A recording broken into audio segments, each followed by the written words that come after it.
नमस्कार,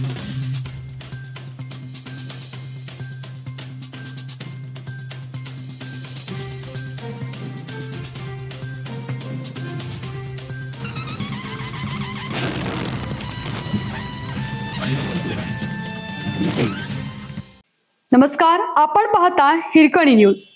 हिरकणी न्यूज प्रत्येक क्षण ताज्या घडामोडी आणि महत्त्वाच्या प्रत्येक बातमीसाठी नेहमी तत्पर. मुख्यमंत्र्यांच्या हस्ते रविवारी विकास कामांचे लोकार्पण. शहरातील विविध प्रकल्पांसाठी 587.16 कोटींचा निधी. कोल्हापूर शहराच्या सर्वांगीण विकासासाठी सांस्कृतिक, क्रीडा, पर्यटन, पर्यावरण आणि पायाभूत सुविधांशी संबंधित विविध महत्त्वाकांक्षी प्रकल्पांना शेकडो कोटी रुपयांचा निधी मंजूर करण्यात आला आहे. महालक्ष्मी मंदिर परिसरातील वाहतूक आणि पार्किंगची समस्या सोडवण्यासाठी 38.80 कोटी रुपये खर्चाची बहुमजली पार्किंग इमारत उभारली आहे.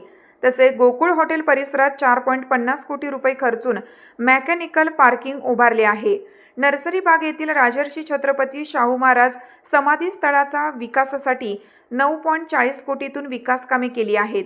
रंकाळा तलावात 5 कोटी रुपये खर्चून आकर्षक संगीत कारंजे उभारले असून त्यामुळे रंकाळा परिसराच्या पर्यटन आकर्षणात भर पडणार आहे. दरम्यान महाराष्ट्र प्रतिसादक्षम विकास कार्यक्रम अंतर्गत 484 कोटी रुपयांचे विविध विकास प्रकल्पही राबवण्यात येणार आहेत.